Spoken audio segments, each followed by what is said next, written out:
की जय, भारत माता की जय, भारत माता की जय, श्री भगवान बलराम की जय, श्री भगवान बलराम की जय, भगवान बलराम की जय।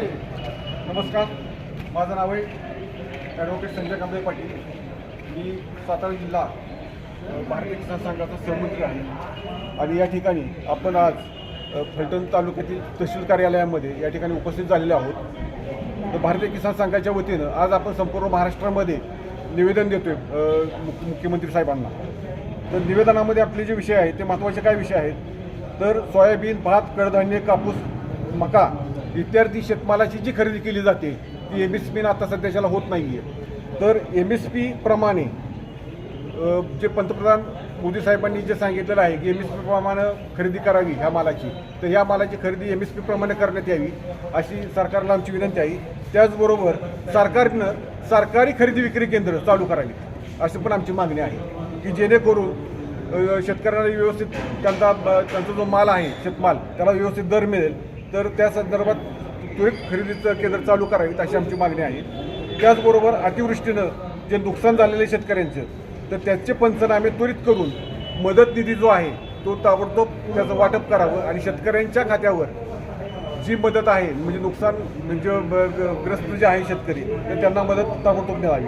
तसेच पीक विम्याच्या ज्या तरतुदी आहेत त्या गतवर्षीप्रमाणे 1 रुपयामध्ये जो विमा होता हीच तरतूद पुन्हा लागू करावी आणि ह्या वर्षीसुद्धा 1 रुपयामध्ये विमा हा सरकारनं शेतकऱ्यांसाठी द्यावा।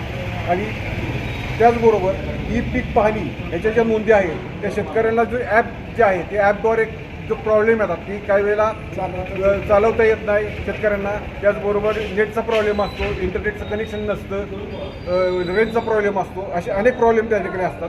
त्याच्यामुळं जी ॲपद्वारे शेतकऱ्यांना जी ई पिकाची नोंदणी करावी लागते त्याच्यामध्ये विलंब पण होतोय आणि अडचणी पण येत आहेत। तर त्यासाठी गव्हर्नमेंटनं शासनानं त्याच्यामध्ये ऑफलाईन पद्धत पण चालू करावी अशी पण आमची मागणी आहे। आणि त्याचबरोबर 30 सप्टेंबर 2025 पर्यंत याची मुदतवाढ मिळावी शेतकऱ्यांसाठी, लगेच ही योजना बंद करू नये। तर यासाठी पीक पाणीचा जो आहे त्याच्यासाठी मुदतवाढ पण आपल्याला देण्यात यावी अशा पद्धतीच्या आमच्या मागण्या आहेत। आणि जे नुकसान जे झालेलं आहे आपण म्हणजे अतिवृष्टीमुळं संपूर्ण महाराष्ट्रात नुकसान झालेलं आहे तर त्या संदर्भामध्ये शासनानं योग्य पंचनामे त्वरित करून ताबडतोब जे काही नुकसान भरपाई आहे ती शेतकऱ्यांच्या खात्यावर जमा करावी रक्कम आणि शेतकऱ्यांना त्यातून आधार द्यावा, दिलासा द्यावा आणि शेतकऱ्यांना जी शेतकरी जो अडचणीत आहे सध्याच्याला तर त्यांना त्याच्यातून न्याय मिळावा। कारण शेतकरी जगला तरच सगळे जगणार आहेत, नाहीतर अन्यथा अतिशय अवघड अवस्था आहे। म्हणून शेतकऱ्याचे जे नुकसान झालेले आहे ते नुकसान भरपाई मिळावी आणि आता जे आम्ही मुद्दे मांडलेले आहेत त्याची सर्वांची अंमलबजावणी ताबडतोब व्हावी अशी आमची शासनाला मुख्यमंत्री साहेबांना विनंती। तर या ठिकाणी एवढे बोलून थांबतो। जय हिंद, जय महाराष्ट्र।